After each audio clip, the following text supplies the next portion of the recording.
She'll be a good little blue coat when she grows up now. All right, tell her there and give you $100 We not only saw the horse market tank, we were selling 50, 60, some 70 cent a pound horses. Now we're lucky if we can get 10 cents a pound for a horse. So we're seeing what basically is the floor of all horse market is your loose horse. And those loose horses have gone from 70 cents to 10 cents. And in some cases, you can't even give the horse away. So the bottom or the floor of all horses is basically tanked. So you see that good horses, whatever you're selling, you're seeing that price affect those even better horses. So it kind of affects from the bottom to the top. Not only are you affecting directly the horse market by closing the facilities, you've also affected sideline jobs. So $70.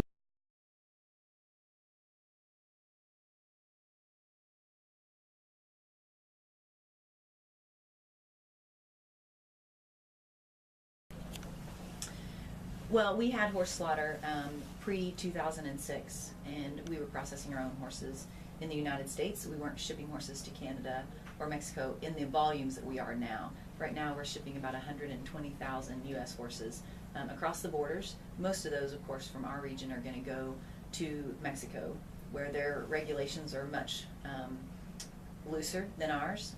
They don't have the humane processing regulations and methods that we have. So our horses are going down there and finding horrible ends. Just in Oklahoma, we're sending 20,000 horses a year, just Oklahoma horses, down to Mexico. Well, we know they're going to the border. Obviously, they're not going to go to Canada. They're not going to make that trip. Besides just finding a horrible end to life, they also are on a long truck ride without feed and water for many, many hours. They get down to the border. They get quarantined there for a while. Then they go to the plant, and then we all know what kind of happens there at most of those plants, not all of them. There are some that do take into consideration processing in a humane way.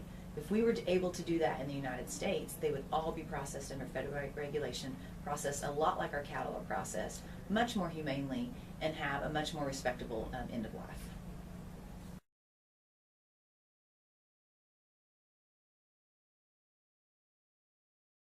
As a legislator, I just believe as a person who has horses, I don't want to let my horse suffer.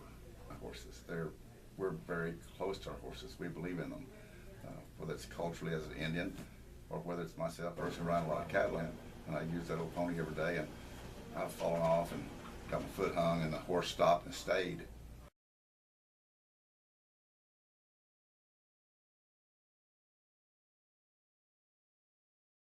Do you know how cattle are processed? Well, no. So I would walk them through a very mild version of how that happens. And I would say, do you know how horses are processed? Well, no, but I assume it's horrible. Well, it's almost identical to that same process.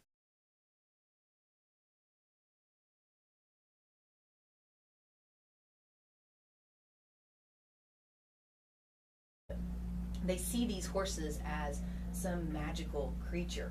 Really, I mean, they would describe them to me how beautiful they were and majestic and wonderful, and I agree with all of those things.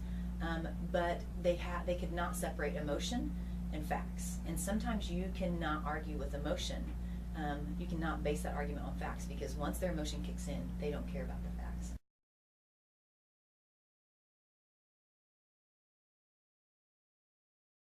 But for those of us who believe in it, we believe in the horse.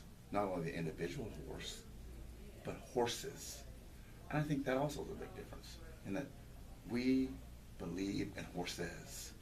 Not just my horse, but horses. Just like the culture. We believe in horses. All the horses. And I don't think these people do. I think these people become so finite, so focused on just their horse, their one horse. And, oh, I couldn't bear to do that. Well, that's fine.